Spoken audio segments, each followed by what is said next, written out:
12 খের জায়গার মতন হচ্ছিলাম। মার তো 2 খের জায়গা হাঁটাইছি, 8 খের জায়গা পানি চলে গেছে গা। আর 2 খের জায়গা আছে, এটাও খাটতে পারবো না কিনা খাটতে পারবো কোনো ভরসা নাই।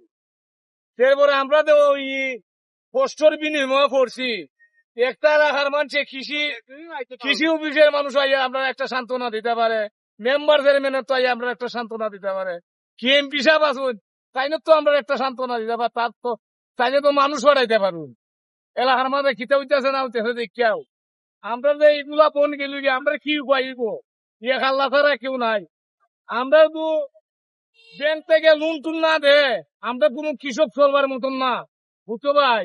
আর কিটা হইতাম না, 20 খাই আমরা মাইরে লাইতো রাজা, ই দেশের রাজা যায় ওই যে নতুন নতুন রাজা, এখন আমরা নতুন হইলে মাইরে লাগবো। পিছে খুবই বসবে তুই বনুন গেছি গিয়া, আমরা তো কোনো আর উপায় নাই। আমরা যে হইতে গ্রস্ত যে চিন্তা করছি রেন মাঝিনি হইতে তুই আমরা হইতে পারতাম। খুব ভয়ঙ্কর যে আমরা বুঝতে পাইছি। মনে করুন আমরা ধান মনে করছি না রুই না দিই, ধান খারাপ গেলে পরে ধান সাইতে থেকে চলে একটা তৈরি পাওয়া যায় না বুঝে গেছে। এবং আমরা যারা গৃহস্থ আছি এরা তো কিছু কিছু গরিব মানুষ আছে, আমরা ঋণ ওইটাকে কম জমাই না করছি, এর পর্যন্ত খরচা বইতে পারছি না, আমরা নিজে লাভ দিব।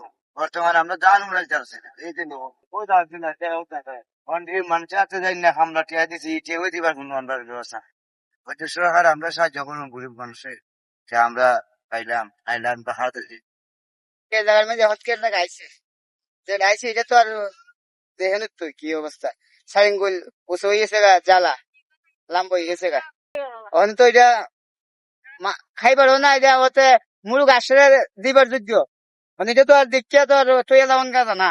যেটা দিছিল তো আশা করা লুয়ে বইয়ের সমস্ত সব ঋণ হেন কইরা কেটে করলাম, কইরা গাড়া বছর টঙ্কা 1 বছরের বাতালা দিলা পাইছি না, আমার 1 মাসের বাত দেখতে শুনতে আর কিতা কইম কোথা হওয়ার নাই।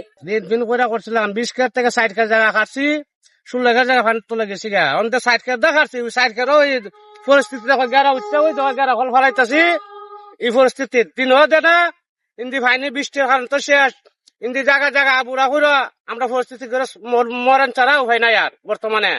এখন যে অবস্থা ডাকাতি বাড়ি লাগবো, ডাকাতি গুলো তো বর্তমানে মিলতো না, এই ধরনের পরিস্থিতি আমরা পড়ছি। 10 কেজি করছিলাম, 6 কেজি ধান পাইছি, আর বাকি ধান কিছু চলে ভাই। আমাদের হাওর এবং ননাহর মিলে আমাদের টোটাল জমি আছে, আবাদ হয়েছে 1,23,640 হেক্টর। এর মধ্যে হাওরে আছে আমাদের 46,954 হেক্টর। ইতিমধ্যে আমরা প্রায় 25,000 হেক্টরের জমি, প্রায় 53% জমি আমরা কাটতে সক্ষম হয়েছি। এর ভিতর আমাদের 2710 হেক্টর জমি আমাদের খুব ঝুঁকিপূর্ণ ছিল, যেটা আমাদের হাওরের বেসিনে অবস্থিত। সেই জমিটা গতকালকে এবং আগের 2 দিনের বৃষ্টিতে নিমজ্জিত হয়েছে। তবে যদি এরপরে যদি কোনো বৃষ্টি না হয়, দিন যদি ভালো করে এর ভিতর থেকে আরো কিছু জমি মানুষ কাটতে পারে বলে আমরা আশা করি। আর যদি বেশি বৃষ্টি হয় এবং উজানের পানি বাঁধের পানি যদি চলে আসে তাহলে সেটা আসলে তোলা খুব দুষ্কর হবে। পাশাপাশি আমরা এই জেলা প্রশাসন এবং আমরা কৃষি সম্প্রসারণ অধিদপ্তর মিলে আমরা যে কাটার জন্য বিভিন্ন বাহির থেকে শ্রমিক এবং চা বাগান থেকে শ্রমিক আনার জন্য আমরা ব্যবস্থা নিচ্ছি। দিনের সারাদিন বৃষ্টি থাকার জন্য আসলে শ্রমিকরা ঠিক মতো কাটতে পারছে না, যে একটু অসুবিধা হচ্ছে। পাশাপাশি ধানটা কাটার যে ধানটা সেটা আবার শুকনো জায়গায় আনা লাগছে, শ্রম বেশি লাগছে। এই জন্য আমাদের সমস্যা হচ্ছে, যদি বৃষ্টি কমে যায় তাহলে হয়তো আমরা এতটা সমস্যার সম্মুখীন হব না বলে আমি মনে করি।